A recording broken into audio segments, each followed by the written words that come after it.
Alright, Snake POV! Man, let's do the ultimate guide here to Agadir, Morocco during Ramadan. This is the month of March now, early March. I've been here for a full week exploring Agadir. I just wrote in ChatGPT, where's the cheapest place you can get to from Europe, where you have 20 plus degrees, and it suggested Agadir. So let's break down some stuff, is it a tourist trap or not? Is it worth it? How would I do this trip differently if I've done, proper research and been here before and stuff like this, like I have been now.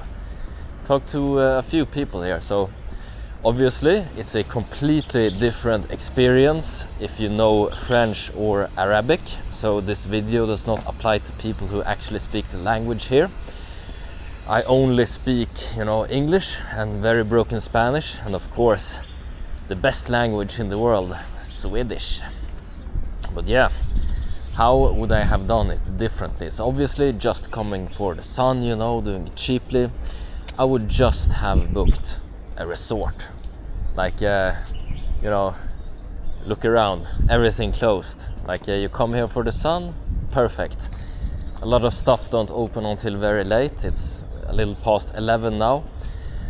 Just gonna go down to McDonald's to get some food here. It's reliable, you get service, a lot of the restaurants here you can sit there for 20 minutes and no waiter come over, and 15 minutes, something like that, to get the service. So it's a bit slower, and honestly, it was a bit annoying in the beginning, but you get used to it. But yeah, I would have just done a resort, and I would have used getyourguide.com, that website, to find the different travels, so to say.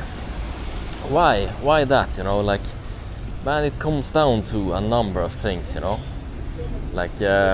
the prices. For example, White Monster, €4. Ah, nice cat. So €4 for a White Monster. And then like a beer, if you want to get a beer down in some pub, €6, €8 maybe, in places. So it's not cheap. It's like it's a little bit of a tourist trap, to be honest, I have a way around that as well, you're getting all the juice now, all the research on how to make your time in Agadir perfect, for an English speaking guy. Yeah. Now, don't go to the pubs, just go to the supermarket and purchase a 6-pack of beer, the Casablanca Lager, and you pay €6 for that, 60 dirham. Perfectly fine. Yep, and then you just get, some food, you get some beer, you get some stuff like this, and then you just sit at the resort, or if they have extra there, like I book hotel, you can do that too, just book the hotel. I find one with the pool, and you can enjoy your beer there, sit in the sun, drink the beer. It's close to a toilet, not easy to find, close to a shower. They don't really have easy access showers on the beach, none of that amenities going on. Oh, green, perfect. Yeah, this is the road down to good old McDonald's. And then of course, like the Wi-Fi, don't expect to have Wi-Fi in your hotel room. Like, it doesn't really reach, and it's very patchy, it's very, very slow. So spending a lot on the eSIM down here, it's not really cheap. Like I've been spending €120 a day, something like that, down here on different stuff. I tried out the most expensive restaurant in town. I booked a few trips. The most expensive one, it was nothing special, you can cook better food at home in Europe.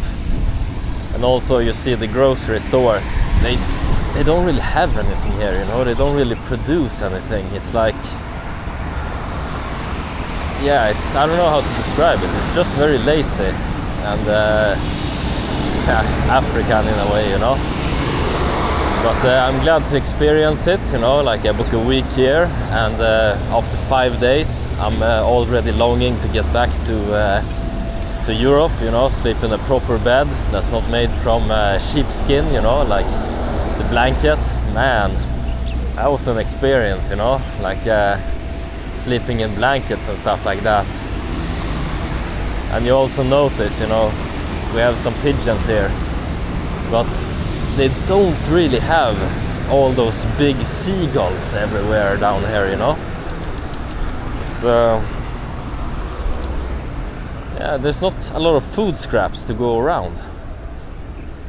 And of course, like nightclubs here, it's closed during Ramadan. So if you're a party guy, you know, Ramadan, that period, it's not for you, man. It's not for you. Mostly like older people here, and everybody's from France. So you know, like nobody really speak English. I meet one British like couple, you know, that's here relaxing, staying at the resort because they've been here before. So that's, you know, where I get the idea from. But they were the only one that I could have a conversation with because they speak decent English. Like most other people, you talk to them a little bit, you know, like you have a discussion, you ask some questions, and then, you know, 3 sentences in, you're gonna get sold on oil. Like this shop here, Agran Oil. Yeah, and we're getting down to city center as well, you know, like it's a lot of poverty down here, man. Lots of it. And you will have, you know, some Moroccan guy following you for 500 meters, you know, trying to sell you a fake watch or jewelry or something like that, you know. Man, like at least when I was in Brazil, they sell you like a nice cold beer for 10 reais, or food or things like that. But here it's just crappy jewelry and fake watches, man. Like, come on, you know. Like if I was living here, I would do some enterprising. I would invest in a cooler and like sell cold water to tourists at overprice, you know, something that's worth it. Yeah, it is what it is.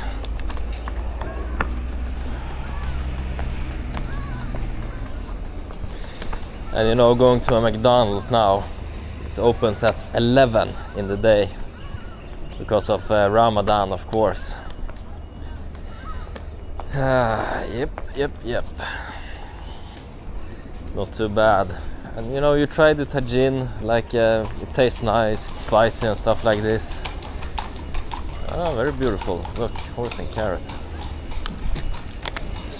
But yeah, then you realize, man, you don't get full on it. You need 2 portions, and it's not a lot of meat, it's a lot of bones in it. I would describe it like you know, slow cooked meat, basically, like a slow cooker back home. And they charge you a big price for it, you know, like it's quite small. So it's definitely not cheap, you know, like that's how I get to the 120 euros a day. Like I have to order 2 meals to get full. And then you put a beer on top of that. Also, you know, be very careful when walking over here. Cars don't really stop at the crossings. They just keep going, most of them. It's not a concept, you know, like stop and let people cross at a crossing, you know. Also, maintenance is not a part of the vocabulary. You're gonna notice, you know, it's beautiful facades, but man, maintenance is lacking. Yep. Will I go back here? Not to Agadir, no, definitely not. But other parts of Morocco, sure. But only if I go with somebody that speaks Arabic or French. Like you know, you have to be able to communicate and ask questions. Like I use ChatGPT now to auto-translate, so draining a lot of data, you know. I have to refresh the package of the eSIM 4 times already. It also contributes to the cost. Yeah, man. Snake POV down at the beach. It's a beautiful beach. You know, it's very nice to just sit here. I could do that, you know, like 4 or 5 days. It's good enough. Then it starts to get on your nerve with the street sales people and stuff like this. That's why, you know, I just sit at the hotel now and drink beer from grocery store instead. It gets a little too much, you know. But definitely in the beginning, like go down here to all the tourist traps, just relax a little bit, buy the tagine, can negotiate with people for one of the trips, you know, camel riding, whatever. But man, you have getyourguide.com, they have a better selection, and you know, it's a little bit more expensive than negotiating in person, but yeah, less hassle. Anyways, McDonald's, man. Finally get some proper food. Just one meal and full, you know. Snake POV out.